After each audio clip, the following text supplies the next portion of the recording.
Welcome back to Rise to Liberty podcast. Today I am joined by Joseph Solis-Mullen, correct? Yes. All right, I'm glad I nailed that pronunciation. Just real quick, before we get going into this, I do want to drop our sponsor, which is Nadu Shave Co. Absolutely the best razors money can buy. Don't fall into this big shave conspiracy of selling you multi-blade Chinese-made plastic crap. It is absolutely doing, absolute damage to your skin. And actually, purchase from a company that actually cares about their customers. It is a veteran-owned, family-operated business right here in the U.S. I use this personally. I actually forgot to use it today, so I'm going to have to go do that after the show.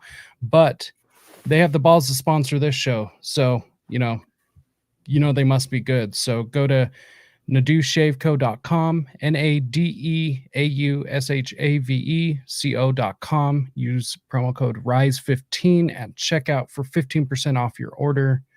Nadeu Shave Co., where tradition beats modernity. All right, let's get into this. So, Joseph Solis-Mullen is the author of The Fake China Threat, an absolutely wonderful book that I highly recommend all of you pick up. So I guess just getting straight into it, okay, why do people believe that China is a threat? Well, first of all, thank you so much for having me. I suppose over the years talking about this, I've been talking about this for several years. Now, the book came out last year, but I had been writing a series of articles and had started to become sort of well known in our circles for my sort of heterodox opinion about this topic. And I've started talking about this by prefacing with, what do you imagine a threat looks like? Is it, for example, the threat is the United States Navy not being able to sail to and fro right off of China's shores, doing whatever? If Washington being able to do whatever it wants, wherever it wants, regardless of what Chinese politicians, military leaders might think, if you consider that a threat, then okay, all right, China's a threat now. China cannot be bought or bullied. That was always the case. They were, very reluctant to do anything that they didn't want to. The partnership between the United States and China was really a product of the need to balance against the Soviet Union on both of their parts.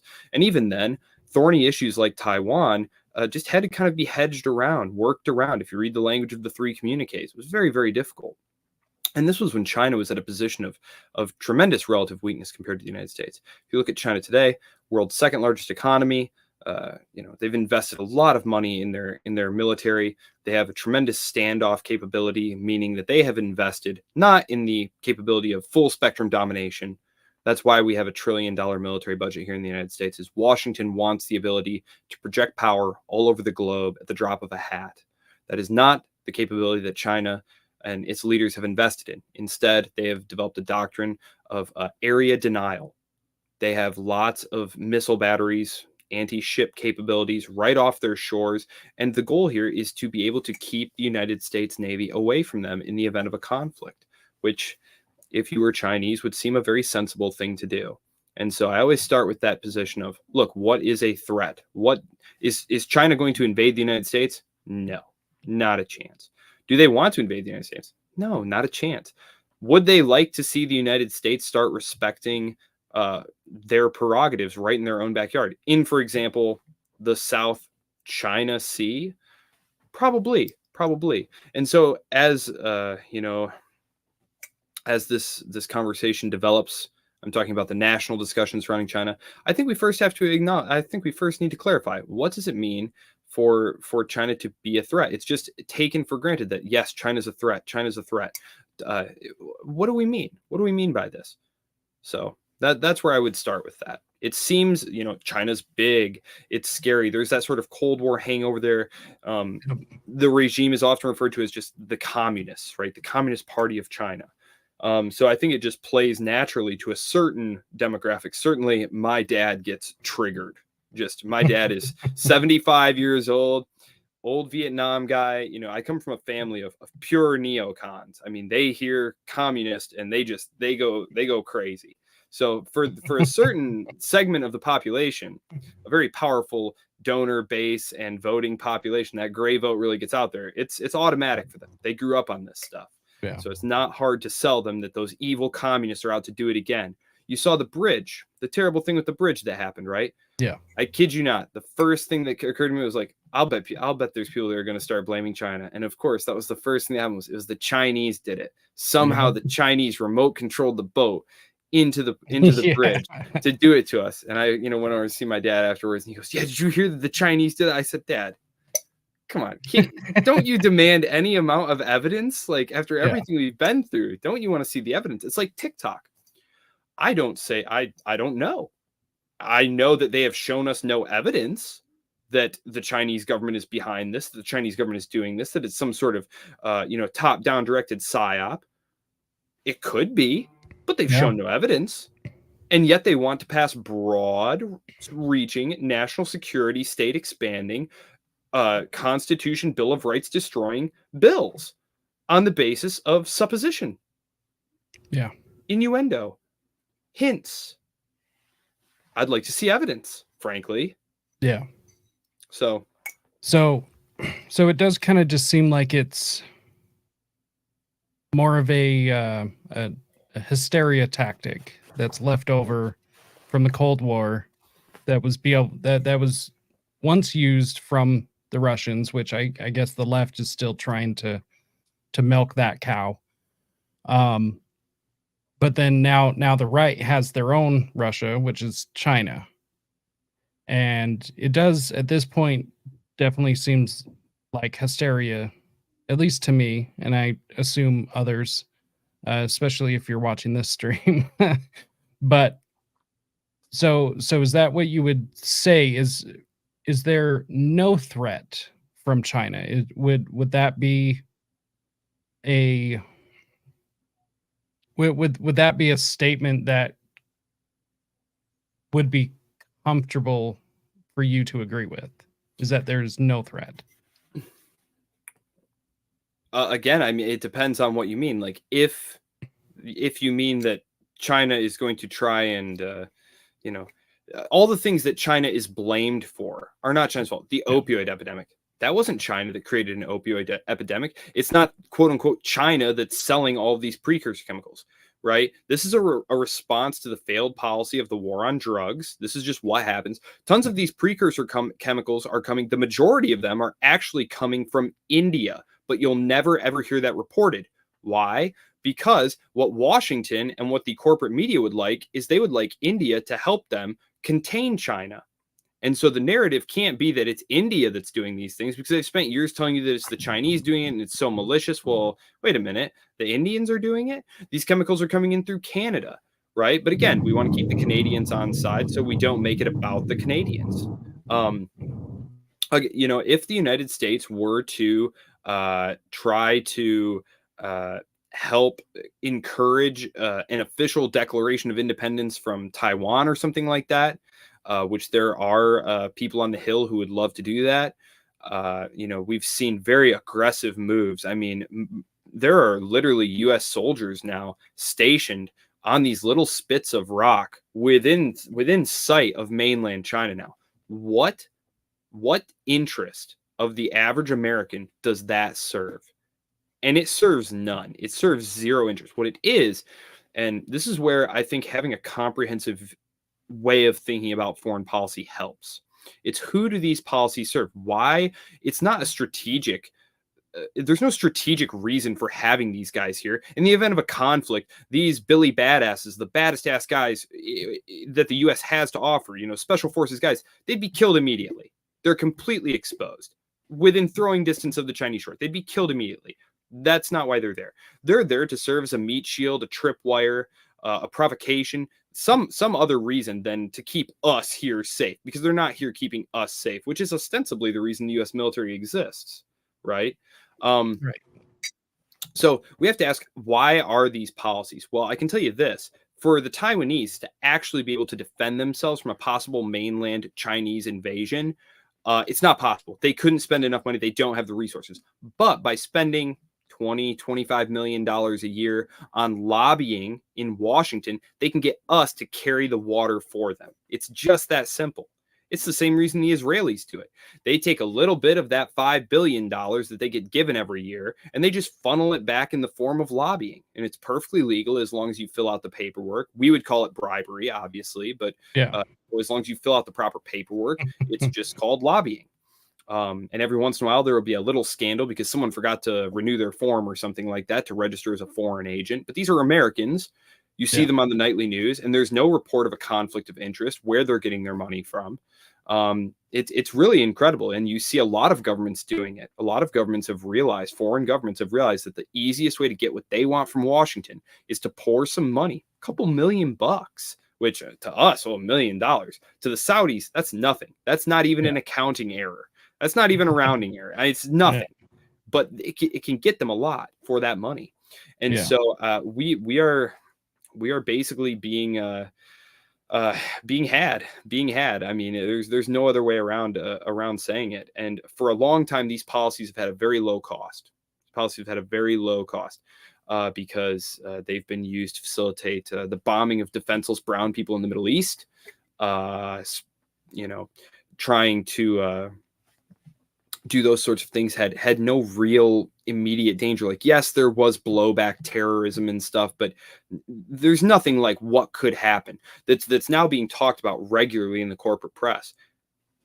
Like, we're just gonna like they're just gonna fight the Chinese. Like, there's just gonna be a big air-sea battle, and we're just gonna fight them. And it's just like World War II. And don't worry about nuclear weapons. No one will do that. Just relax, everyone. And I just feel like as Americans, like, we should demand accountability. Why are these policies being pursued? How concretely do they serve us? Forget all the scare tactics. Let's have some facts. And that's why I wrote the book. And that's why I kept it super short, is I want people to read it, to just start thinking. I'm not telling you in the book how to think. I am telling you clearly what my perspective is. And I'm telling you why I think these things. I hate you with all facts. The book is full of footnotes. Comprehensive bibliography at the end for you to go look for yourself. The book is about getting you to ask questions. Why are these policies? Why is China, after 30 years of engagement,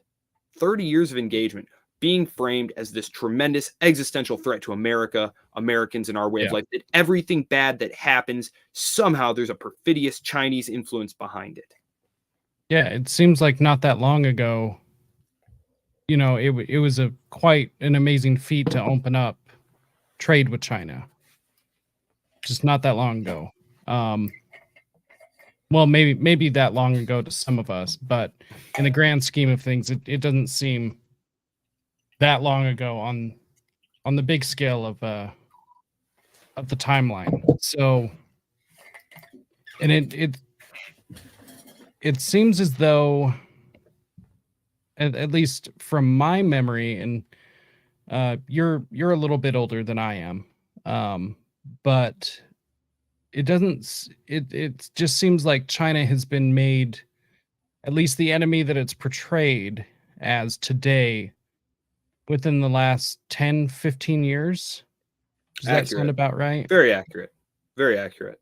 So my question, why do you think specifically the right has gleamed onto this idea of this existential threat that's going to bring down our American way of life? Ooh, look, big scary red flag. Well, I'll say this. This in part goes all the way back to the 1940s and 1950s, when the Republicans were lost out in the wilderness. They had no clear way back to power, and so they grabbed on to anti-communism. That became their way back into relevance, because all they could say otherwise, except for those few voices in the wilderness, the old right, Murray Rothbard called them, the new right, all they could say was, well, we'll manage this socialism better than the Democrats will, which isn't a great pitch, right? It's not that's not the greatest pitch in the world. No, instead you frame them as in the pocket of the communists who are bent on taking over the world. and you concoct this ludicrous story, and you stage all these hearings and things. How things don't change, right? Light on, yeah, just totally contrived. Yeah, so that it is what it is. This plays. There's a reason that they keep going back to it. There's always a new enemy. It keeps everyone paid. It's a good glue. It keeps the state whole and healthy, right? Because if there wasn't something they needed to defend us from, what would their reason for being be? They wouldn't have one. And so, yes, there were always some within the Republican Eastern establishment who took over the party in the 50s and 60s. There were always some who did not like Nixon's opening to China. It's why he did it the way he did it. And this is where Trump, I've never voted for him. I think he's kind of an idiot, whatever. He said some smart things on the campaign trail. People who think that he's some sort of like libertarian godsend are totally delusional. Did not pay attention to his first term in office at all. Whatever. Point being, Trump, comes in saying, he's on the campaign trail saying, Russia, we need to make friends with Russia and stuff, totally telegraphing his moves, allowing the national security state to undermine him, to frame him, to box him in. Nixon said nothing to anyone. He kept it between him and Kissinger because he said later that he knew he couldn't trust the State Department to carry out what he wanted them to do, which was an opening to China. This is why, for example, the U.S. turned the blind eye when the Pakistanis started pursuing nuclear weapons, is because the Pakistanis helped facilitate this opening. It was through Pakistan that Kissinger got to China. Anyway, so it was controversial. And Nixon gets chased out of office before he's able to finish this program. And there are a lot of things that happened in the 1970s. The 1970s are a very pivotal decade in terms of understanding why the American economy started to change the way that it did, moving toward financialization rather than industrial manufacturing. I really can't go too into the weeds on that. I do have an article on the Libertarian Institute website, trading the Rust Belt for military bases. It was basically about asymmetrical trade concessions in order to gain security prerogative dominance. This is one of the reasons that I think, like you said, about 15 years ago, Washington's mentality towards China began to subtly change. And it's because they realized that China was never going to be the pliant security partner that they were used to dealing with. It's one of the reasons that they were never able to really get along with Russia, even when it was Boris Yeltsin in charge, even before Vladimir Putin was there. So there were always some, especially on the right. I can remember going back and doing research, finding Newt Gingrich giving completely ridiculous speeches in the 1990s about how we need to defend Taiwan and, Taiwanese liberty against, the dangerous Chinese communists and stuff like that. So there was always this segment of the right who held on for dear life to this China threat narrative, and is largely because they're communists. Which, I mean, again, like Venezuela is another good example. Like, why does it matter to the United States, to U.S. security, that Venezuela has a socialist government? Yeah. All it has done, all that the United States actions have done. Sorry to just jump the track here for just a second, but just the migrant crisis, right? Like, Venezuela is a huge country with tons of people, and you're basically helping because, of course, the socialists can make it miserable all on their own. But combined with the drug war and these economic and political pressures, you're combining to make a migrant crisis where there wouldn't even be one. And this goes all the way back to the 80s and the interventions in Central America, and all the way back to Nixon and the failed policy of the war on drugs, which has led to the militarization of these cartels to the point where if you sent the Marines in to northern Mexico, I mean, we would be getting lots of body bags back. Like, obviously, the U.S. military would kill them, but like, it would be bad. It would be bad. I mean, these guys are armed to the teeth. They'd definitely put up a fight. Yeah.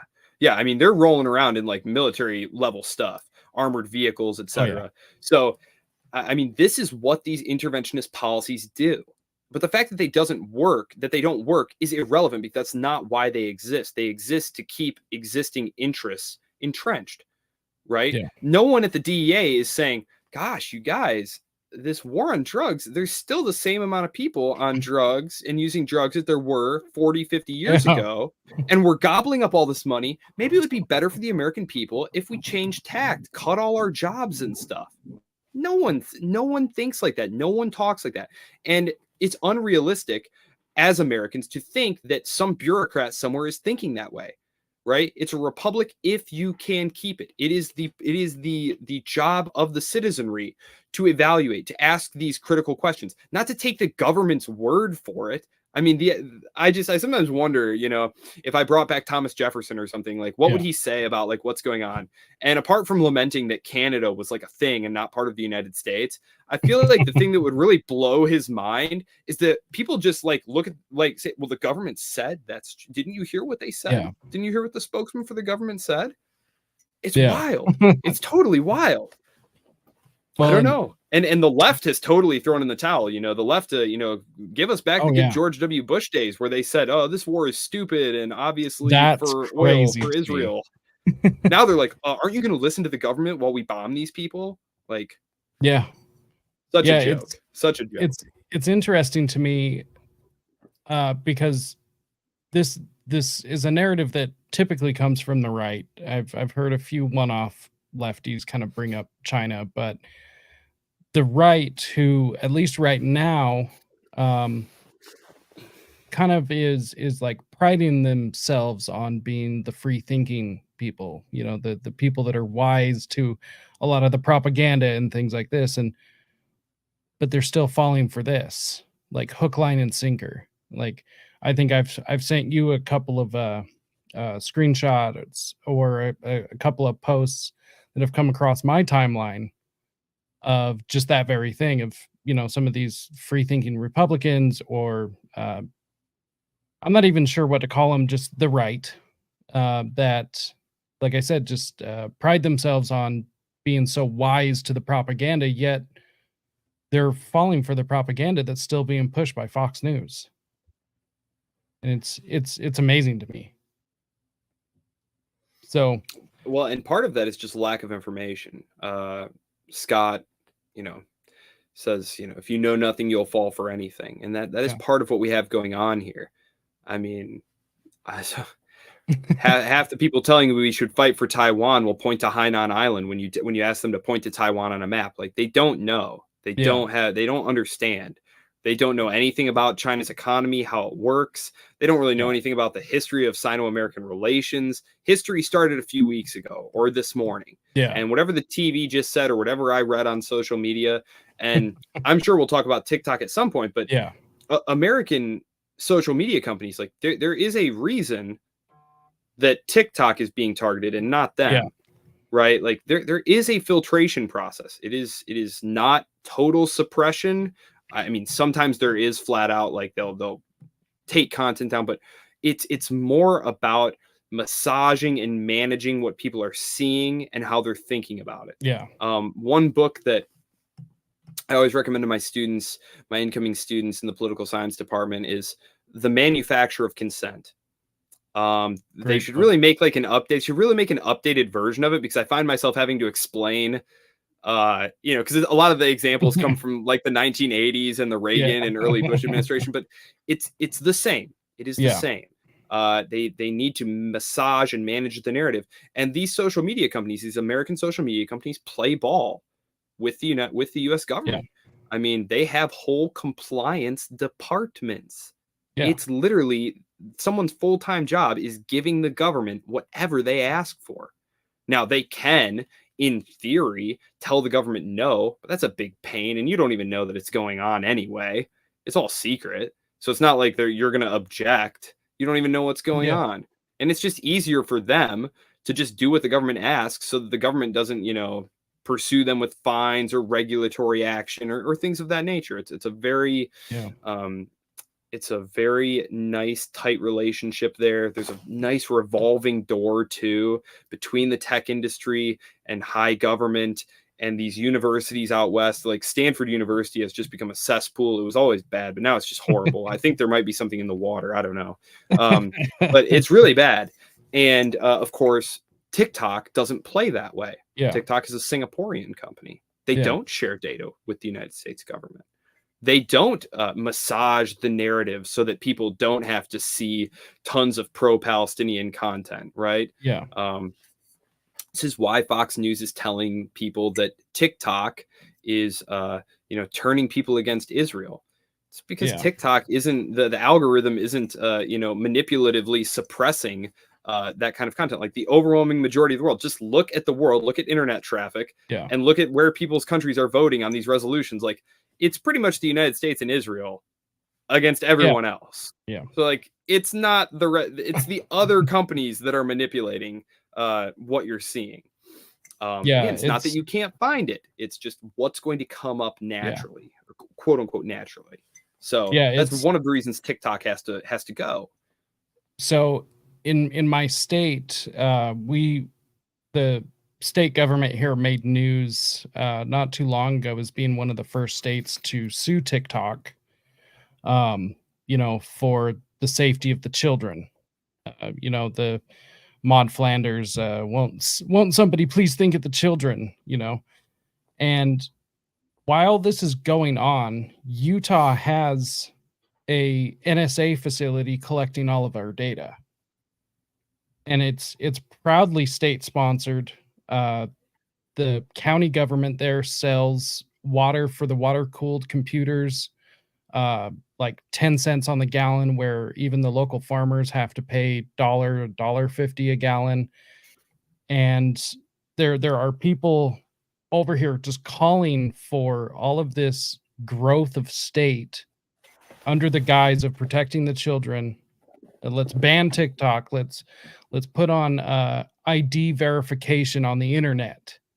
All of these other things, while at the same time supporting the NSA facility right in our backyard. And it reminds me of that old onion bit where they're talking about super spy Mark Zuckerberg and Facebook as a creation of the CIA, and how it was the greatest tool ever because now the CIA doesn't have to guess where you are. They check your Facebook and they tell you right where you're going to be, and they can pick you out. He goes, yeah, that's how they got my brother. Yeah. It's just crazy. Like we went from this norm of private life. You have a private life. It, unlisted fund. You had this. It would have been 20, 30 years ago for someone to like purposely publish all their information of what they're doing all the time. They would have been considered sick. They would have sent them to see a therapist or something. And now it's become the norm. And your digital footprint, I mean, there's everything you do is being tracked. Everything you do is being tracked. And of course, what will they say? Well, the defenders of the state, they'll say, well, if you're not doing anything, what do you have to worry about? What do you care if the American government's spying on you, huh? Yeah. You got something to hide? It's like, that's not what the Constitution says. That's not what the Bill of Rights says. Do you guys understand limited government? And no, of course they don't. They don't. It is hardly any surprise that the 20th century, the century of central banking and total war, went hand in hand with the expansion of the state. Yeah. And rolling this back is a monumental task, but it starts with saying no to militarism. The old Randolph Bourne quote, war is the health of the state, right? Before that even, war made the state. And then in a self-recursive, regenerative process, the state made more war. That is just the logic of states. It is the logic of competition in that way. And internally, if you're going to constantly be waging warfare, you need more resources. You need more discipline internally. You need less dissent. Like these are all antithetical to freedom. Go read the Federalist Papers and things of that nature. I mean, I know your listeners are very familiar. Of all things to be feared, it is a standing army. Standing armies are the known instruments of despotism. For with them come war and taxes, right? This was obvious to inheritors of the English Whig tradition, which is what we inherited and then wasted away. There's a great essay by William Graham Sumner called "The Conquest of the United States by Spain." It's a really, really great essay. You can find it online, where he talks about the United States is poised. It's 1898. The United States is poised to leap out into the world and start grabbing overseas colonies and stuff. They've just finished absorbing the rest of the western frontier there, and they're going to fight a war with Spain to take all of these Spanish colonies and start building an overseas empire. And he warns in the essay that if we do this, we're going to become just like these European empires, just like these totally encompassing states that have no truck with violating the rights of their citizens in the name of pursuing imperial ambitions. And it was a totally prescient essay. Totally prescient essay. You read it today and you're like, yep, yeah, that happened. I love Yep, that's those. happening now.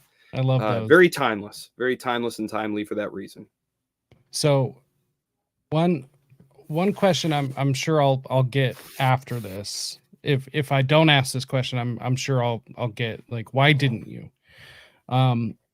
So say you were in an elevator and had to give the elevator pitch to some important diplomat or bureaucrat.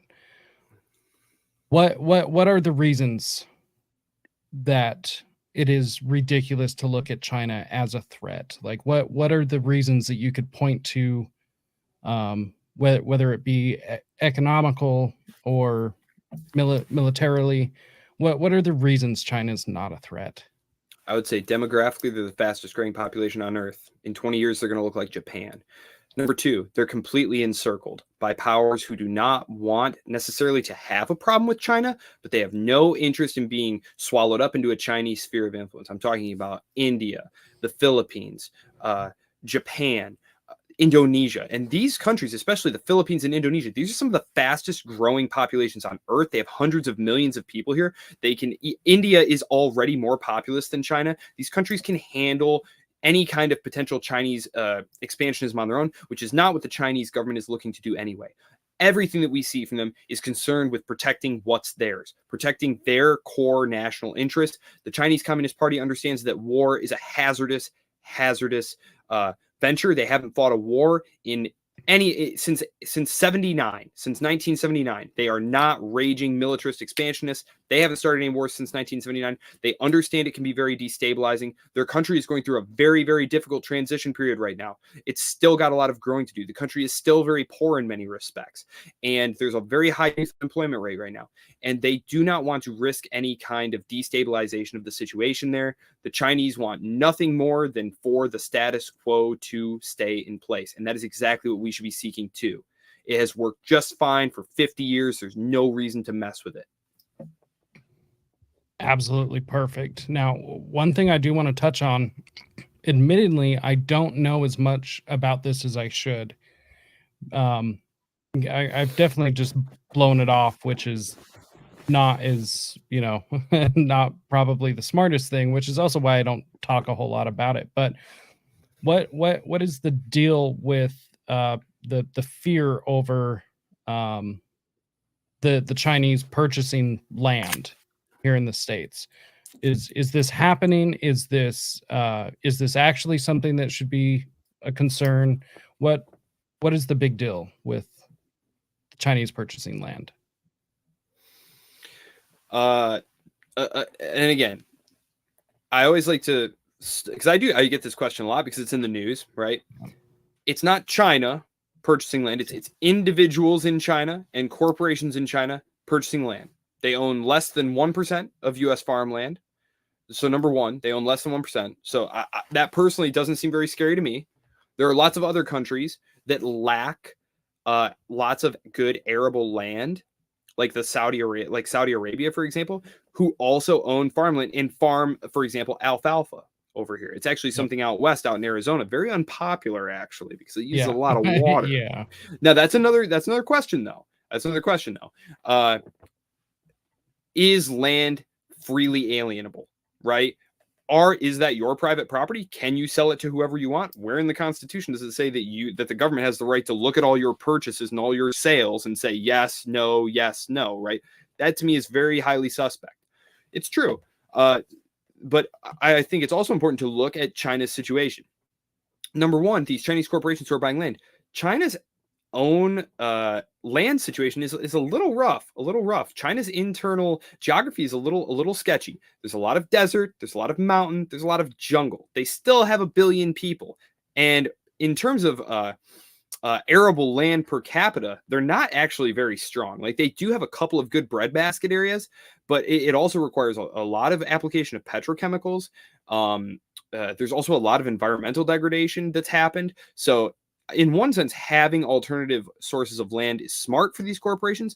It's also been one of the best investment vehicles over the last 40 years. And the Chinese, for all the propaganda about, oh, what a bunch of commies, they're totally state capitalists. They understand, they have a stock market. They understand rates of return versus capital investment. And U.S. farmland has been an incredible thing to own over the last 40 years. So that's what I would say about that. Yes, they own less than 1%. It's true that various Chinese individuals and entities own some of this farmland. They're using it for various purposes. And that's really it. They're not the only foreign government to be doing this. So when it always is interesting to me, just because the news would have you believe, I mean, they're right up there with Bill Gates being like, the third largest owner of all land in the United States, and they're buying it right next to military bases. And like I even saw something about that today, that all the land they're purchasing is all secret, and it just seems like a headache.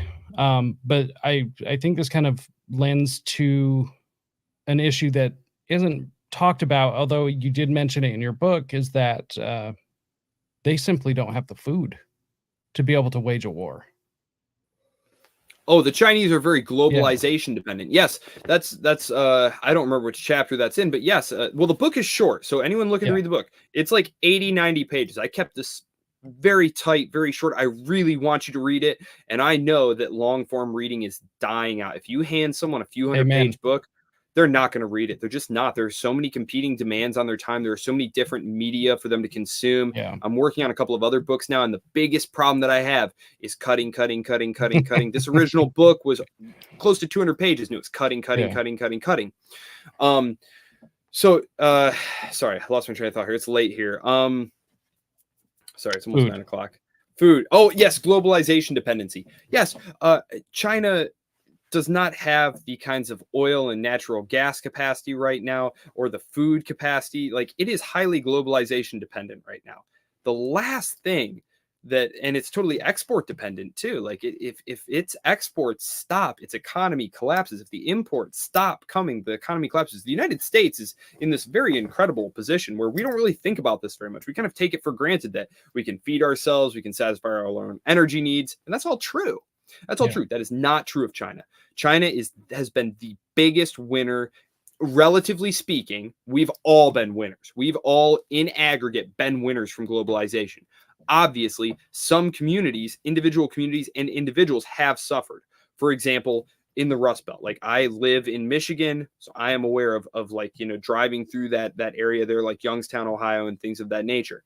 However, generally speaking, we've all benefited from that. China has relatively benefited the most. India, probably like a distant second or third. But China has been able to grow its economy, feed its enormous population.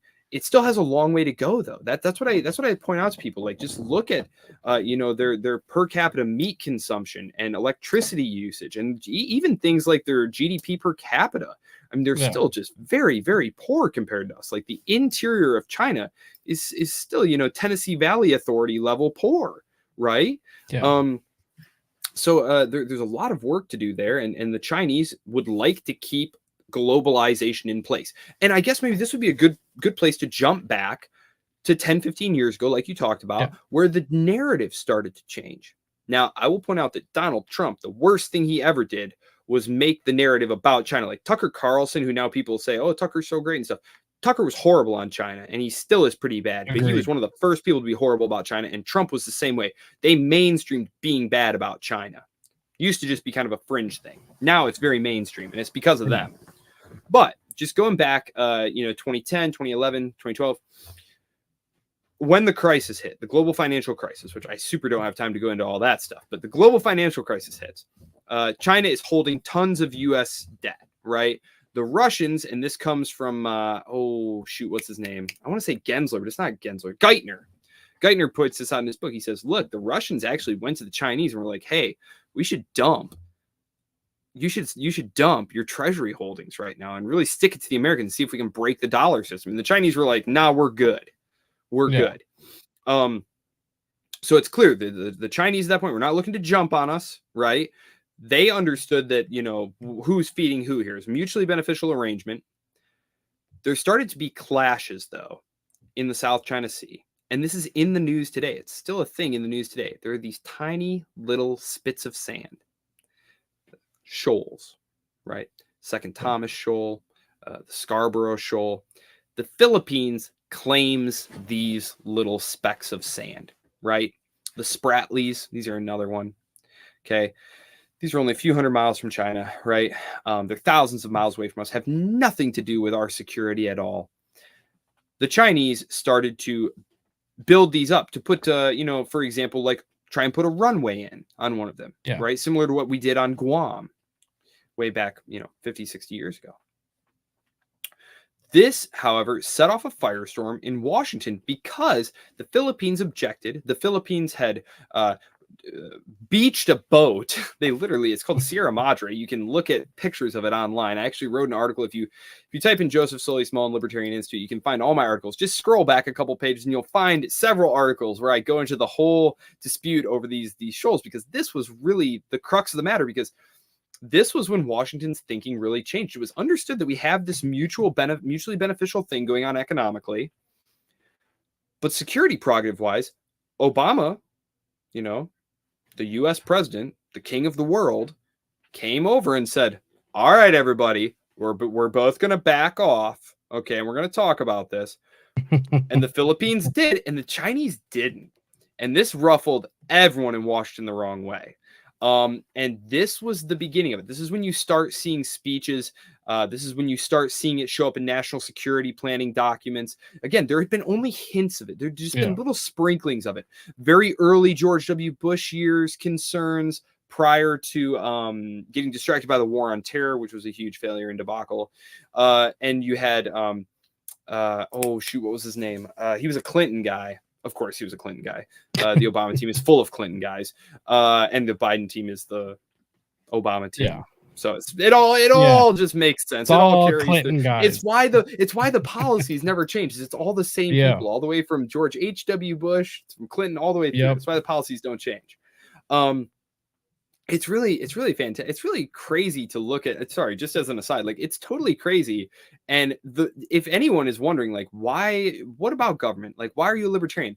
In what other job could you fail this much and be this bad and just keep getting hired? There's no accountability at all. This is why the idea of public property and public sector, like this is why it's bad, because there's no metric, there's no accountability, there's nothing about that. There's nothing about that. We're not holding them accountable.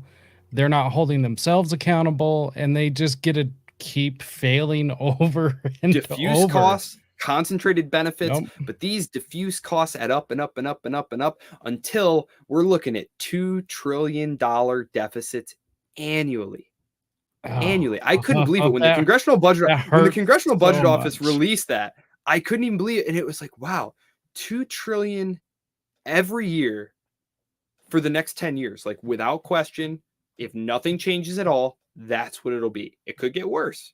In fact, it's the government, so it's certainly going to get worse. I don't make a lot of like hardcore predictions.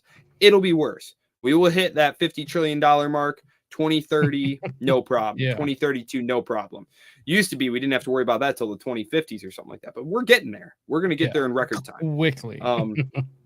Actually, that's the new book that I'm working on, is like explaining to people the national debt, how it works, treasury auctions, all that stuff. It's going to be short too, so it's going to be very readable.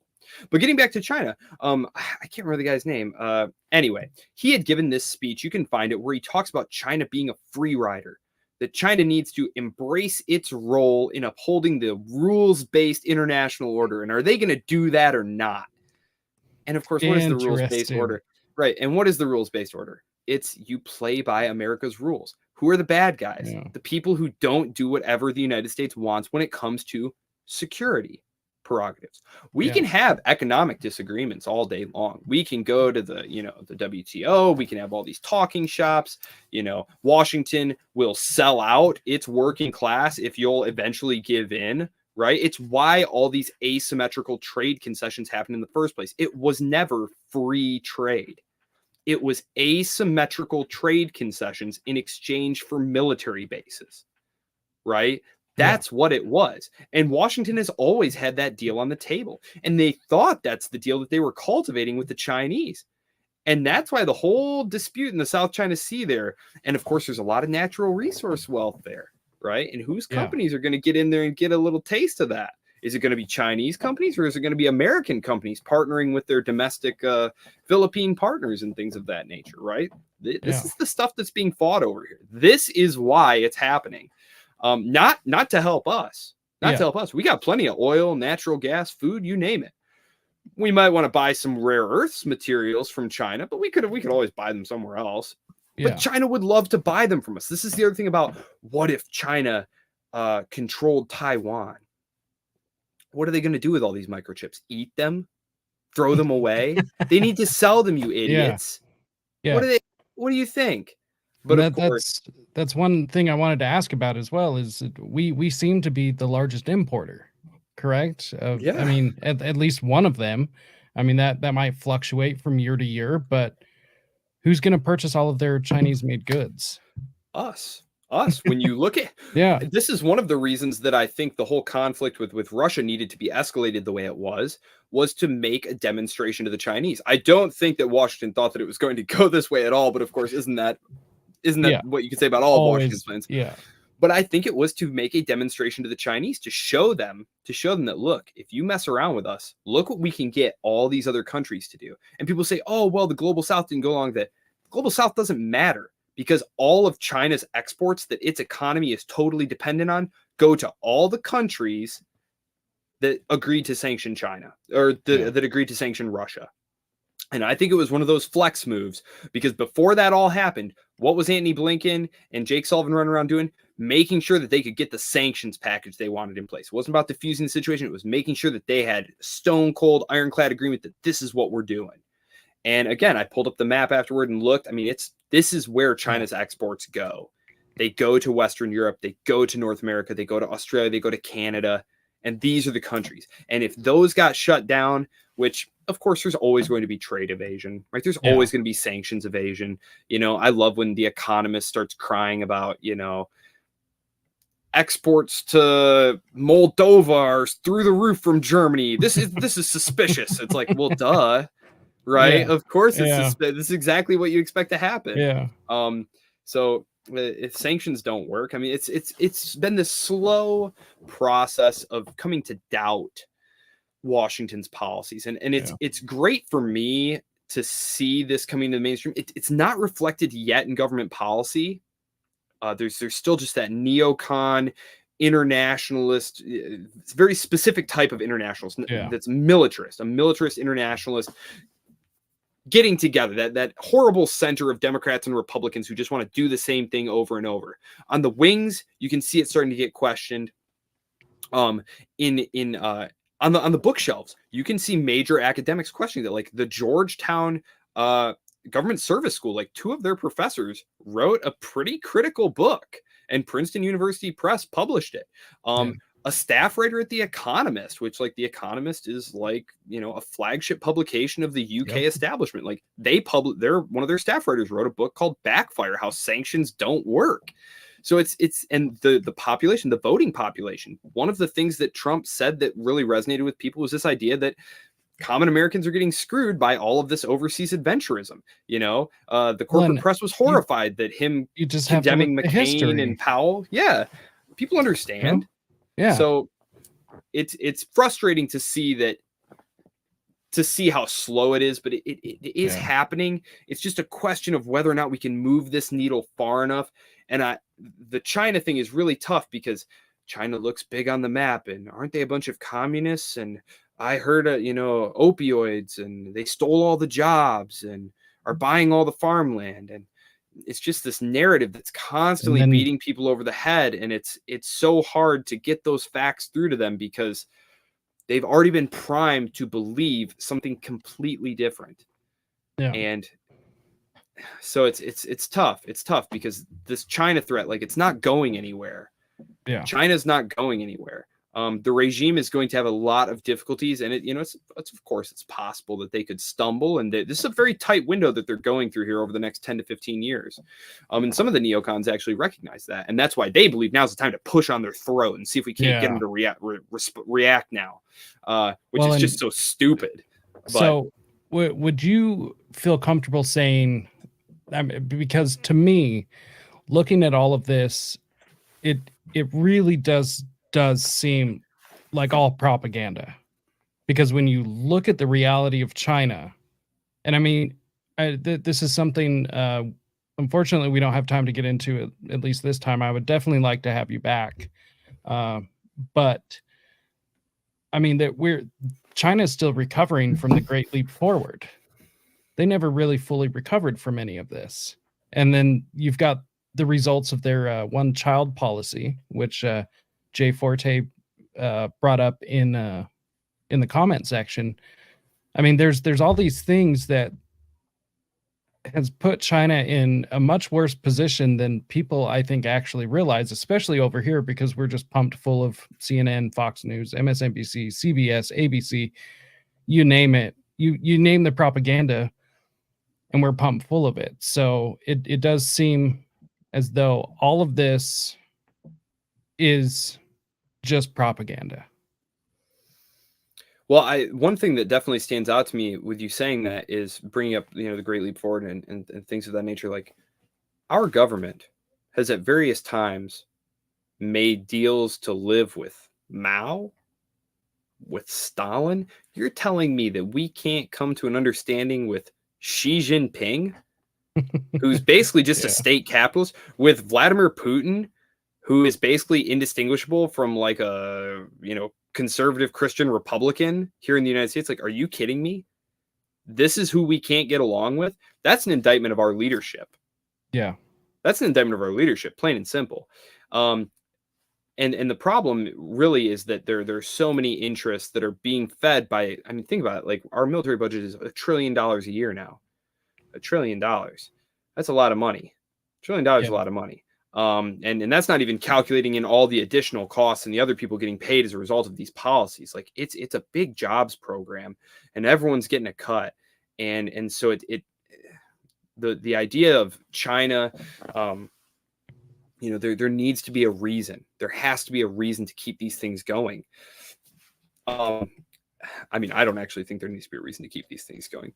Yeah. I think we'd all be richer and much better off without these policies. Yeah. But it's a different question. I mean, those are not even questions that get asked. You don't get to be in the position that the decision makers are in now without already believing that all of these things are vital.